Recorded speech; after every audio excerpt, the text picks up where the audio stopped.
Dear students, എല്ലാവരെയും welcome ചെയ്യുന്നു. നമ്മളിന്ന് ഡിസ്കസ് ചെയ്യുന്നത് NIOS പൊളിറ്റിക്സിലെ 15ാമത്തെ ചാപ്റ്ററാണ് നമ്മളിന്ന് ഡിസ്കസ് ചെയ്യുന്നത്. ചാപ്റ്ററിൻ്റെ പേര് ഹൈക്കോർട്ട് ആൻഡ് സബോർഡിനേറ്റ്സ് കോർട്സ്, ഹൈക്കോടതിയും കീഴ്ക്കോടതികളും എന്നുള്ള 15ാമത്തെ ചാപ്റ്ററാണ് ഡിസ്കസ് ചെയ്യുന്നത്. ഇതുവരെയുള്ള ചാപ്റ്ററുകളെല്ലാം ചാനലിൽ അപ്ലോഡ് ചെയ്തിട്ടുണ്ട്. അതിൻ്റെ പ്ലേലിസ്റ്റ് ചാനലിലുണ്ട്. എല്ലാ ക്ലാസ്സുകളും കാണുക, നോട്ട്സ് എഴുതിയെടുക്കുക. ക്ലാസ് തുടങ്ങുന്നതിന് മുമ്പായിട്ട് ചാനൽ ആരെങ്കിലും ആദ്യമായിട്ടാണ് കാണുന്നതെങ്കിൽ ഒന്ന് സബ്സ്ക്രൈബ് ചെയ്ത് സാറിനൊന്ന് സപ്പോർട്ട് ചെയ്യുക. നിങ്ങളുടെ ഫ്രണ്ട്സിലേക്ക് ക്ലാസ്സുകൾ അയച്ചു കൊടുക്കുക. ക്ലാസ് ഒന്ന് ലൈക്ക് ചെയ്യുക. അതുപോലെ നിങ്ങളുടെ അഭിപ്രായങ്ങൾ, നിർദ്ദേശങ്ങൾ, മറ്റ് സംശയങ്ങളൊക്കെ കമൻ്റായിട്ട് രേഖപ്പെടുത്തുക. ഓക്കെ, നമുക്ക് ക്ലാസ്സിലേക്ക് പോകാം. Question number 1. ഒന്നാമത്തത്, at present how many high courts are in India? ഇന്ത്യയിൽ നിലവിൽ എത്ര ഹൈക്കോടതികളുണ്ട്? ആൻസർ 21. നെക്സ്റ്റ് വരുന്നത് രണ്ടാമത്തെ ക്വസ്റ്റ്യൻ നോക്കൂ. Which union territory has on high court? ഏത് കേന്ദ്രഭരണ പ്രദേശത്തിനാണ് സ്വന്തമായി ഹൈക്കോടതി ഉള്ളത്? ആൻസർ ഡൽഹി. മൂന്നാമത്തെ question, who has to power to appointed high court judge? ഹൈക്കോടതി ജഡ്ജിയെ നിയമിക്കുവാനുള്ള അധികാരം ആർക്കാണ്? ആൻസർ രാഷ്ട്രപതിക്കാണ്. നെക്സ്റ്റ് നാലാമത്തെ question, though a not a state which has a high court? ഒരു സംസ്ഥാനവുമല്ലാതിരുന്നിട്ട് കൂടി സ്വന്തമായ ഹൈക്കോടതിയുള്ള പ്രദേശം ഏതാണ്? ആൻസർ ഡൽഹിയാണ്. അഞ്ചാമത്തെ ക്വസ്റ്റ്യൻ കൂട്ടു. Which punishment awarded by lower courts cannot be implemented without confirmation by high court? കീഴ്ക്കോടതിയുടെ ഏത് ശിക്ഷാവിധിയാണ് ഹൈക്കോടതിയുടെ അനുമതിയില്ലാതെ നടപ്പിലാക്കുവാൻ സാധിക്കാത്തത്? വധശിക്ഷയാണ് വരുന്നത്. ആറാമത്തെ ക്വസ്റ്റ്യൻ നോക്കൂ. Name the highest civil court of A district? ജില്ലയിലെ പരമോന്നത സിവിൽ കോടതി ഏതാണ്? ജില്ലാ കോടതിയാണ് വരുന്നത്. നെക്സ്റ്റ് ഏഴാമത്തെ question, which is the highest criminal court in A district? ജില്ലയിലെ പരമോന്നത ക്രിമിനൽ കോടതി ഏതാണ്? ആൻസർ സെഷൻ കോടതിയാണ് ക്രിമിനൽ. ഇത് അങ്ങോട്ടും ഇങ്ങോട്ടും മാറരുത്. സിവിൽ കോടതി ജില്ലാ കോടതിയാണ്, സിവിൽ കോടതിയാണ് ജില്ലാ കോടതി. സിവിൽ കാര്യങ്ങളൊക്കെ നോക്കുന്നതാണ് ജില്ലാ കോടതി. ക്രിമിനൽ കോടതിയാണ് സെഷൻസ് കോടതിയായിട്ട് വരുന്നത്. ഇനി നെക്സ്റ്റ് നോക്കൂ, എട്ടാമത്തെ ക്വസ്റ്റ്യൻ ആണ്. What do you know about the composition of the high court in state? സംസ്ഥാനങ്ങളിൽ ഹൈക്കോടതി എങ്ങനെയാണ് നിലവിൽ വരുന്നത് എങ്ങനെയാണ്?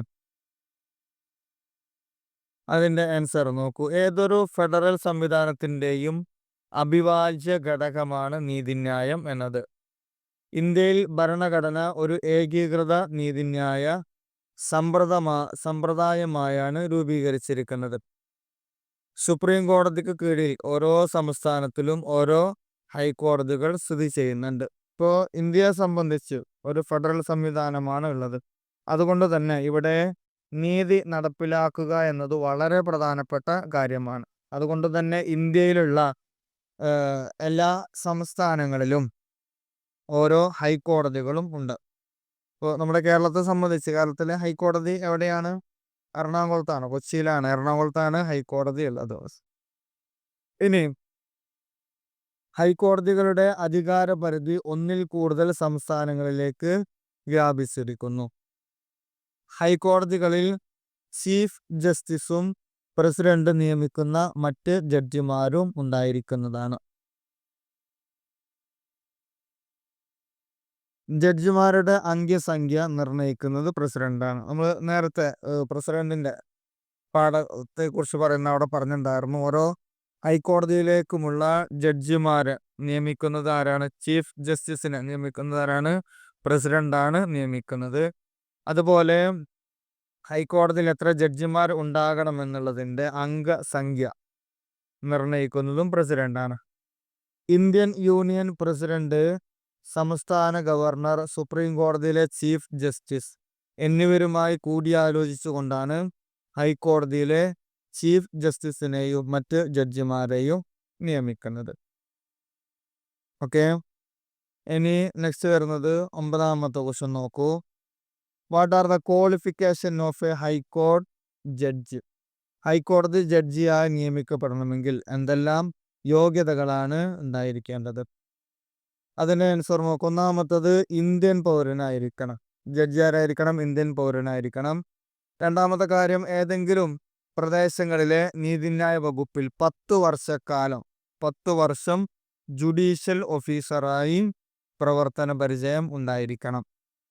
ഇനി അല്ലെങ്കിൽ 10 വർഷമെങ്കിലും അഭിഭാഷകനായി ഹൈക്കോടതിയിൽ പ്രവർത്തിച്ച് പരിചയമുള്ള വ്യക്തിയായിരിക്കണം.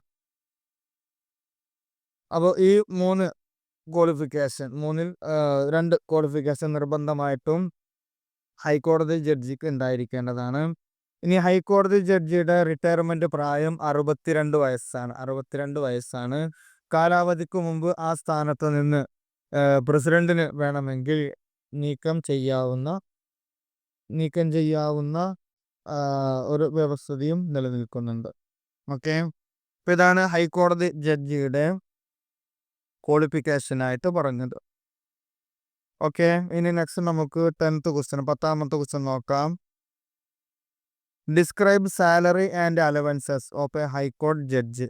ഹൈക്കോടതി ജഡ്ജിയുടെ ശമ്പളം അതുപോലെ മറ്റുള്ള അലവൻസുകളെ കുറിച്ച് പറയുന്നത്. ആൻസർ നോക്കൂ. ഹൈക്കോടതിയിലെ ചീഫ് ജസ്റ്റിസിനും മറ്റു ജഡ്ജിമാർക്കും ശമ്പളം നിശ്ചയിക്കപ്പെട്ടിട്ടുണ്ട്. ഗവൺമെന്റിന്റെ മറ്റ് സീനിയർ ഉദ്യോഗസ്ഥന്മാർക്ക് ലഭിക്കുന്ന അലവൻസുകൾക്ക് അവരും അർഹരാണ്. അപ്പോൾ ഓരോ ജഡ്ജിക്കും അതുപോലെ മറ്റുള്ള ജഡ്ജിമാർക്കും ശമ്പളവും മറ്റുള്ള അലവൻസുകളും പ്രത്യേകം നിർണയിച്ചിട്ടുണ്ട്. പെൻഷൻ പറ്റിയ ശേഷം അവർക്ക് സുപ്രീം കോടതിയിലോ മറ്റു ഹൈക്കോടതിയിലെയോ അഭിഭാഷകരായി ജോലി ചെയ്യുകയും ചെയ്യാവുന്നതാണ്. എന്നാൽ ജഡ്ജിയായി പ്രവർത്തിച്ച ഹൈക്കോടതിയിൽ പ്രാക്ടീസ് ചെയ്യുവാൻ പാടില്ല. അല്ലാത്ത മറ്റുള്ള പുറമേയുള്ള സംസ്ഥാനങ്ങളിൽ പുറത്തുള്ള ഹൈക്കോടതികളിലോ അല്ലെങ്കിൽ സുപ്രീം കോടതിയിലൊക്കെ ജഡ്ജിയായിട്ട് പോകാവുന്നതാണ്. ഇനി നെക്സ്റ്റ് വരുന്നത് 11ാമത്തെ ക്വസ്റ്റ്യൻ ആണ്. നെക്സ്റ്റ് വരുന്നത് 11ാമത്തെ question. Explain about the powers and jurisdiction of the high court. ഹൈക്കോടതിയുടെ അധികാരങ്ങളും ചുമതലകളും വിശദീകരിക്കുക. ഹൈക്കോടതിയുടെ അധികാരങ്ങളും ചുമതലകളും വിശദീകരിക്കുക.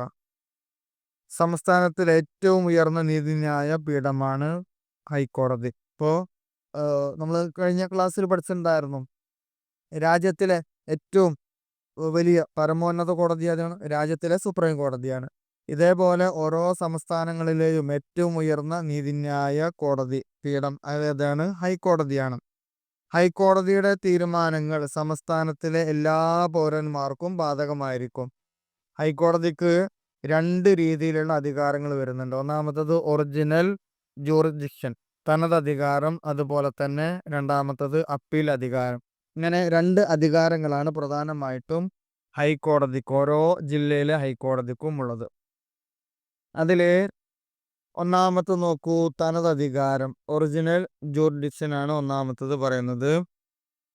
ഇതിൽ സിവിൽ നിയമസംഹിത, ക്രിമിനൽ നിയമസംഹിത ഇവയാണ് ഹൈക്കോടതിയുടെ അധികാര പരിധി നിർണയിക്കുന്നത്. പ്രധാനമായിട്ടും 2 കാര്യങ്ങളാണ് ഹൈക്കോടതി പരിഗണിക്കുന്നത്. ഒന്നാമത്തെ ഭാഗം സിവിൽ നിയമ സംഹിത, അതുപോലെ ക്രിമിനൽ നിയമങ്ങൾ. ഇതിനെക്കുറിച്ച് നമ്മൾ ശേഷം തൊട്ടന്നെ വിശദമായി പറയുന്നുണ്ട്. പിന്നെ കോർട്ട് ലക്ഷ്യം, കമ്പനി നിയമങ്ങൾ, വൈവാഹിക നിയമങ്ങൾ, ബിൽപത്രങ്ങൾ, അഡ്മിറാലിറ്റി എന്നീ കാര്യങ്ങളാണ് ഹൈക്കോടതിക്ക് ഈ കാര്യങ്ങളിൽ ഹൈക്കോടതിക്ക് തനതധികാരം നിലനിൽക്കുന്നുണ്ട്, ഒറിജിനൽ അധികാരമുണ്ട്. അപ്പീലല്ലാതെ തന്നെ ഇതിൽ ഇടപെടാൻ പറ്റുമെന്നർത്ഥം. ഇനി സംസ്ഥാനത്തിനകത്തുള്ള ഏത് വ്യക്തിയുടെയും സ്ഥാപനങ്ങളുടെയും പേരിൽ റിട്ടുകൾ പുറപ്പെടുവിക്കുവാൻ നിർദ്ദേശം കൊടുക്കുവാനും ഹൈക്കോടതിക്ക് അധികാരമുണ്ട്. അപ്പം അതാത് സംസ്ഥാനത്തിനകത്ത് ഉള്ള പരിധിയിൽ വരുന്ന വ്യക്തികളോ അല്ലെങ്കിൽ സ്ഥാപനങ്ങളോ അവരുടെയൊക്കെ പേരിൽ റിട്ടുകൾ പുറപ്പെടുവിക്കുവാനുള്ള അധികാരം ഹൈക്കോടതിക്കുണ്ട്. ഇനി ഭരണഘടന ഉറപ്പു തരുന്ന മൗലികാവകാശങ്ങൾ നടപ്പിലാക്കുവാൻ ഹൈക്കോടതിക്ക് അധികാരമുണ്ട്.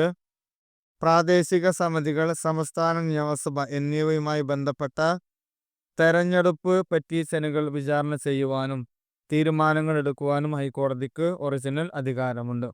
അപ്പൊ ഇവിടെയൊക്കെ പ്രധാനമായിട്ടും ഒരു സംസ്ഥാനത്തിനകത്ത് വരുന്ന ഇത്തരം കാര്യങ്ങളിൽ പ്രധാനമായിട്ടും ഉത്തരവുകൾ പുറപ്പെടുവിക്കുവാനും തീരുമാനങ്ങൾ എടുക്കുവാനൊക്കെ ഉള്ള അധികാരം ഹൈക്കോടതിക്കുണ്ട്. ഇനി നെക്സ്റ്റ് വരുന്നതാണ്, രണ്ടാമത്തതാണ് അപ്പീൽ അധികാരമാണ് നെക്സ്റ്റ് വരുന്നത്. അപ്പീൽ ജൂറിഡിക്ഷൻ ആണ് നെക്സ്റ്റ് വരുന്നത്, അപ്പീൽ അധികാരം. സിവിൽ ക്രിമിനൽ വ്യവഹാരങ്ങളിൽ ഹൈക്കോടതിക്ക് അപ്പീൽ അധികാരമുണ്ട്. സിവിൽ വ്യവഹാരങ്ങളിൽ ഹൈക്കോടതി ഒന്നാം അപ്പീലോ രണ്ടാം അപ്പീലോ കേൾക്കുന്നതായിരിക്കും. ജില്ലാ കോടതികളുടെ വിധിക്കെതിരായ അപ്പീലുകൾ നേരിട്ട് ഹൈക്കോടതികളിൽ നൽകാവുന്നതാണ്. ഇവിടെ സിവിൽ വ്യവഹാരങ്ങളിൽ ഹൈക്കോടതിക്ക് വേണമെങ്കിൽ ഒന്നാം അപ്പീലോ അല്ലെങ്കിൽ രണ്ടാം അപ്പീലോ കേൾക്കുവാൻ സാധിക്കുന്നതായിരിക്കും.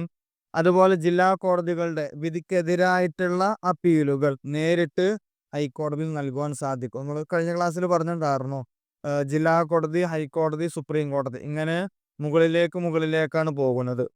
അപ്പൊ ഇത്തരത്തിൽ ജില്ലാ കോടതിയിൽ എന്തെങ്കിലും ഒരു വിധി പ്രഖ്യാപിച്ചിട്ടുണ്ടെങ്കിൽ അതിനെതിരെ അപ്പീൽ കൊടുക്കുവാൻ ഹൈക്കോടതിയെ സമീപിക്കുവാൻ പറ്റും. ഇനി ഹൈക്കോടതിയിൽ നിന്നുള്ള അപ്പീലുകൾ ജില്ലാ കോടതികൾക്കും കേൾക്കാവുന്നതാണ്. പക്ഷേ തീർപ്പുകളിലുള്ള രണ്ടാമത്തെ അപ്പീൽ ഹൈക്കോടതിയിൽ കൊടുക്കുവാൻ കഴിയുകയുള്ളൂ. രണ്ടാമത്തെ അപ്പീൽ അതവിടെ മാത്രമേ കൊടുക്കാൻ പറ്റുള്ളൂ, ഹൈക്കോടതിയിൽ മാത്രമേ കൊടുക്കുവാൻ കഴിയുകയുള്ളൂ. ക്രിമിനൽ കേസുകളിൽ സെഷൻസ് കോടതിക്കെതിരെ ഹൈക്കോടതി അപ്പീലുകൾ സ്വീകരിക്കുന്നതാണ്. ഇപ്പോൾ ക്രിമിനൽ കേസുകൾ കൈകാര്യം ചെയ്യുന്നത് എവിടെയാണ്? സെഷൻസ് കോടതിയാണ്. സിവിലും ഉണ്ട്, അതുപോലെ തന്നെ ക്രിമിനലും ഉണ്ട്. ക്രിമിനൽ കാര്യങ്ങൾ കൈകാര്യം ചെയ്യുന്നത് സെഷൻസ് കോടതിയിലാണ്. അപ്പോൾ ഈ സെഷൻസ് കോടതിയുടെ എന്തെങ്കിലും കാര്യത്തിൽ ഹൈക്കോടതിയിൽ അപ്പീൽ കൊടുക്കുവാൻ പറ്റുന്നതാണ്. സംസ്ഥാന ഹൈക്കോടതികൾ രേഖകൾ സൂക്ഷിക്കുന്ന കോടതിയാണ്. അതിൻ്റെ വിധിന്യായങ്ങൾ വ്യവഹാരങ്ങൾ സംബന്ധിച്ച നിയമങ്ങളായി കണക്കാക്കപ്പെടുന്നതാണ്. അപ്പോൾ ഹൈക്കോടതിയിൽ നിന്ന് എന്തെങ്കിലും വിധി പ്രഖ്യാപിച്ചിട്ടുണ്ട് എങ്കിൽ പിന്നീട് വരുന്ന കേസുകൾക്ക് ആ ഹൈക്കോടതിയുടെ വിധികൾ താഴെയുള്ള ജില്ലാ കോടതിയിലും സെഷൻസ് കോടതിയിലൊക്കെ വിധികളായിട്ട് പരിഗണിക്കാവുന്നതാണ്. കോടതി അലക്ഷ്യത്തിനെതിരെ ശിക്ഷിക്കുന്നതിനുള്ള അധികാരവും ഹൈക്കോടതിക്ക് ഉണ്ട്. കോടതി ലക്ഷ്യത്തിനെതിരെയുള്ള കാര്യങ്ങൾക്ക് ശിക്ഷിക്കാനുള്ള അധികാരം ഹൈക്കോടതിക്കുണ്ട്. ഹൈക്കോടതി രേഖാ കോടതി ആയതിനാൽ വിധികളെല്ലാം രേഖപ്പെടുത്തി വെക്കുകയും അത് മറ്റു കോടതികൾക്ക് തെളിവിനുള്ള വസ്തുതകളായി സ്വീകരിക്കുകയും ചെയ്യാവുന്നതാണ്. നേരത്തെ പറഞ്ഞല്ലോ, ഹൈക്കോടതി എന്തെങ്കിലും ഒരു വിധി പ്രഖ്യാപിച്ചു കഴിഞ്ഞാൽ അത് രേഖയായി സൂക്ഷിക്കും. ഇനി അത്തരത്തിലുള്ള കേസുകളോ അതിനോട് സമാനമായിട്ടുള്ള കേസുകളോ വന്നു കഴിഞ്ഞാൽ പിന്നീട് തെളിവായിട്ട് ഈ രേഖകൾ സൂക്ഷിക്കുവാൻ പറ്റുന്നതാണ്. ഓക്കെ, ഇനി നെക്സ്റ്റ് വരുന്നത് 12ാമത്തെ ക്വസ്റ്റ്യൻ നോക്കൂ. 12ാമത്തെ ക്വസ്റ്റ്യൻ ആണ്, how are the subordinate courts in district organised? ഒരു ജില്ലയിലെ കീഴ്ക്കോടതിയുടെ ഘടനകൾ എപ്രകാരമാണ് വരുന്നത്? ഇവിടെ കീഴ്ക്കോടതികൾ, ലോവർ കോർട്സ്, ഹൈക്കോടതിയുടെ താഴെയായി ജില്ലാ തലത്തിലും ഉപജില്ലാ തലത്തിലും കീഴ്ക്കോടതികൾ ഉണ്ട്. കീഴ്ക്കോടതികളുടെ ഘടനയും പ്രവർത്തനങ്ങളും ഇന്ത്യയിലെ എല്ലായിടത്തും ഒരുപോലെയാണ്. അതിൽ ഒന്നാമത്തത് വരുന്നതാണ്, ഒന്നാമത്തത് സിവിൽ കോടതികൾ. സിവിൽ കോഡ്സ് ആണ് ഒന്നാമത്തത് വരുന്നത്. സിവിൽ കോടതികളാണ് ഒന്നാമത്തത് വരുന്നത്. സിവിൽ കോടതികൾ തീർപ്പ് കൽപ്പിക്കുന്നത് വസ്തു സംബന്ധമായ അവകാശങ്ങൾ, തർക്കങ്ങൾ, പണസംബന്ധമായ വ്യവഹാരങ്ങൾ, കരാറുകൾ, വസ്തു കൈമാറ്റം, കുടിക്കിടപ്പ് അവകാശം, പിന്നെ കുടുംബ തർക്കങ്ങൾ, പ്രത്യേക വിവാഹം, വിവാഹമോചന കേസുകൾ തുടങ്ങിയവയാണ്.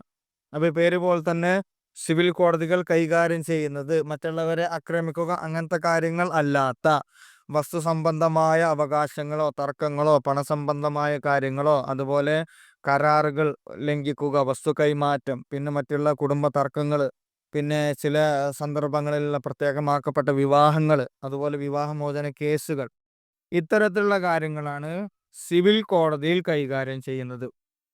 ഓരോ ജില്ലയിലും പ്രത്യേകമായി ജില്ലാ ജഡ്ജി ഉണ്ടായിരിക്കും. അതിന് കീഴിൽ അഡീഷണൽ ജില്ലാ ജഡ്ജി ഉണ്ടായിരിക്കും. സീനിയർ സബ് ജഡ്ജി ഉണ്ടായിരിക്കും. അതിന് കീഴിൽ സബ് ജഡ്ജി ഉണ്ടായിരിക്കും. പിന്നെ മുൻസിഫ് ഉണ്ടായിരിക്കും. ഇങ്ങനെയാണ് ഒരു ജില്ലയിലെ നീതിന്യായ വകുപ്പിലെ അധികാരികളുടെ ഒരു സീനിയോറിറ്റി അല്ലെങ്കിൽ ആ ഒരു ഘടന ഇങ്ങനെയാണ് കിടക്കുന്നത്. ജില്ലാ ജഡ്ജിയാണ് ജില്ലാ കോടതിയുടെ മേധാവി. അതായത് ജില്ലാ കോടതിയുടെ ഏറ്റവും ടോപ്പിൽ നിൽക്കുന്ന അധികാരി മേധാവി ആരാണ്? ജില്ലാ ജഡ്ജിയാണ്. ജില്ലയിലെ കീഴ്ക്കോടതിയിൽ നിന്നുള്ള വിധികൾക്കെതിരായ അപ്പീൽ ജില്ലാ കോടതിയിലേക്കാണ് സമർപ്പിക്കുന്നത്. അപ്പൊ ജില്ലയിലെ താഴെയുള്ള കോടതികളിൽ നിന്ന് എന്തെങ്കിലും അപ്പീലുകൾ ഉണ്ടെങ്കിൽ അതെന്ത് ചെയ്യാൻ പറ്റും? നമുക്ക് ജില്ലാ കോടതിയിലേക്ക് സമർപ്പിക്കാം. ഇനി നേരത്തെ പറഞ്ഞതുപോലെ ജില്ലാ കോടതിയിൽ നിന്നുള്ള ഒരു അപ്പീൽ നമുക്ക് എവിടെ കൊടുക്കാം? ഹൈക്കോടതിയിലേക്ക് കൊടുക്കാം. ഹൈക്കോടതിയിലേക്കുള്ള ഒരു അപ്പീൽ എവിടെ കൊടുക്കാം? സുപ്രീം കോടതിയിൽ കൊടുക്കുവാൻ പറ്റും. ഇങ്ങനെയാണ് ഈ കോടതി വ്യവഹാരങ്ങളുടെ കിടപ്പ് കിടക്കുന്നത്. ഓക്കെ, അപ്പൊ ഫസ്റ്റ് ഒന്നാമത്തത് സിവിൽ കോടതികളാണ്. ഇനി നെക്സ്റ്റ് വരുന്നത് രണ്ടാമത്തതാണ് ക്രിമിനൽ കോടതികൾ. ക്രിമിനൽ കോർട്സ് ആണ് നെക്സ്റ്റ് രണ്ടാമത്തത് വരുന്നത്. ഈ കോടതിയിൽ സാധാരണയായി കൈകാര്യം ചെയ്യുന്നത് മോഷണം, അതുപോലെ കൊള്ളയടിക്കൽ, തീവെപ്പ്, ശാരീരിക പീഡനം, മർദ്ദനം, കൊലപാതകം മുതലായവ സംബന്ധിച്ചുള്ള കേസുകളാണ് ക്രിമിനൽ കോടതികളിൽ പരിഗണിക്കുന്നത്. നേരത്തെ സിവിൽ കോർട്ടിന് പകരമായിട്ടാണ് ഇത്തരത്തിലുള്ള അക്രമങ്ങളോ അതുപോലെ കൊലപാതകങ്ങൾ, പീഡനങ്ങൾ, മർദ്ദനങ്ങൾ തുടങ്ങിയ കാര്യങ്ങളാണ് ക്രിമിനൽ കോടതികൾ പരിഗണിക്കുന്നത്. ഇത് ഡിസ്ട്രിക്ട് ജഡ്ജി ഈ കേസ് കൈകാര്യം ചെയ്യുന്നത്. ഡിസ്ട്രിക്ട് ജഡ്ജി ആയിരിക്കും ഈ കേസുകൾ കൈകാര്യം ചെയ്യുന്നത്. ഇത് ചെയ്യുന്നത് എവിടെയാണ്? സെഷൻസ് ജഡ്ജിയാണ്. അതായത് സെഷൻസ് കോടതി എന്ന് പറയും. ഒരു ജില്ലയിലെ, ഇതൊന്ന് മാർക്ക് ചെയ്ത് കൊടുക്കണം കേട്ടോ, ഒരു ജില്ലയിലെ പരമോന്നത ക്രിമിനൽ കോടതിയാണ് സെഷൻസ് കോടതി. നമ്മൾ നേരത്തെ സിവിൽ കോടതി എന്ന് പറഞ്ഞല്ലോ, അതുപോലെ ക്രിമിനൽ കോടതിയെ സെഷൻസ് കോടതി എന്ന് പറയും. ഒരു ജില്ലയിലെ പരമോന്നത ക്രിമിനൽ കോടതിയാണ് സെഷൻ ജഡ്ജിയുടെ കോടതിയായിട്ട് വരുന്നത്. ഓക്കെ, അപ്പൊ രണ്ടാമത്തതാണ് ക്രിമിനൽ കോടതി. ഇനി നെക്സ്റ്റ് വരുന്നത് മൂന്നാമത്തതാണ് റവന്യൂ കോർട്സ്. റവന്യൂ കോടതിയാണ് മൂന്നാമത്തത് വരുന്നത്. റവന്യൂ കോടതി വസ്തുനികുതിയെ അനുബന്ധിച്ചുള്ള കേസുകളാണ് റവന്യൂ കോടതിയിൽ കൈകാര്യം ചെയ്യുന്നത്. വസ്തു നികുതിയെ സംബന്ധിച്ച കേസുകളാണ് റവന്യൂ കോടതിയിൽ കൈകാര്യം ചെയ്യുന്നത്. ജില്ലയിലെ പരമോന്നത റവന്യൂ കോടതിയാണ് ഇതിന്റെ ബോർഡ് ഓഫ് റവന്യൂ ആയിട്ട് വരുന്നത്. കമ്മീഷണർമാർ, കളക്ടർമാർ, തഹസിൽദാർമാർ, അസിസ്റ്റന്റ് തഹസിൽദാർമാർ എന്നിവരടങ്ങുന്നതാണ് ബോർഡ് ഓഫ് റവന്യൂ കോടതി എന്ന് പറയുന്നത്. അപ്പോൾ ഇത്തരം കാര്യങ്ങൾ വരുന്നത് ഭൂമി സംബന്ധമായ കാര്യങ്ങളായിരിക്കും പ്രധാനമായിട്ടും റവന്യൂ കോടതിയിൽ വരുന്നത്. അപ്പൊ ഈ ബോർഡ് ഓഫ് റവന്യൂവിൽ അംഗങ്ങളായിട്ട് വരുന്നത് ആരൊക്കെയാണ്? കമ്മീഷണർമാർ, കളക്ടർമാർ, തഹസിൽദാർമാർ, അസിസ്റ്റന്റ് തഹസിൽദാർമാർ എന്നിവരടങ്ങുന്നവരാണ് ബോർഡ് ഓഫ് റവന്യൂ കോടതി വരുന്നത്. ലോവർ റവന്യൂ കോടതിയുടെ വിധി കേട്ടതിന് ശേഷം മാത്രമേ ബോർഡ് ഓഫ് റവന്യൂ കോടതി വിധി പ്രഖ്യാപിക്കുകയുള്ളൂ. ഓക്കെ, അപ്പൊ ഇത്തരത്തിൽ ഓരോ ജില്ലയിലും പ്രധാനമായിട്ടും 3 രീതിയിലുള്ള കോടതികളാണ് വരുന്നത്. ഒന്നാമത്തത് സിവിൽ കോടതിയാണ്, രണ്ടാമത്തത് ക്രിമിനൽ കോടതിയാണ്, മൂന്നാമത്തത് റവന്യൂ കോടതിയാണ്. ഓക്കെ, അപ്പോൾ ഇത്രയും കാര്യങ്ങളാണ് ഈ ഒരു 15ാമത്തെ ചാപ്റ്ററിൽ വരുന്നത്. ക്ലാസ്സുകൾ കൃത്യമായി കേൾക്കുക. ക്ലാസ്സിൻ്റെ മറ്റു ക്ലാസ്സുകളെല്ലാം ചാനലിൽ അപ്ലോഡ് ചെയ്തിട്ടുണ്ട്. നേരത്തെ പറഞ്ഞതുപോലെ തന്നെ ചാനൽ സബ്സ്ക്രൈബ് ചെയ്യാത്തവരാണെങ്കിൽ ഒന്ന് സബ്സ്ക്രൈബ് ചെയ്ത് സാറിനൊന്ന് സപ്പോർട്ട് ചെയ്യണേ. അതുപോലെ നിങ്ങളുടെ നിർദ്ദേശങ്ങൾ, മറ്റ് സംശയങ്ങളൊക്കെ കമൻ്റായിട്ട് രേഖപ്പെടുത്തുക. ക്ലാസ് ഒന്ന് ലൈക്ക് ചെയ്യുക. ഓക്കെ, നിങ്ങളുടെ ഫ്രണ്ട്സിലേക്ക് ഷെയർ ചെയ്ത് കൊടുക്കുക. മറ്റൊരു ക്ലാസ്സുമായിട്ട് വീണ്ടും കാണാം. Okay, thank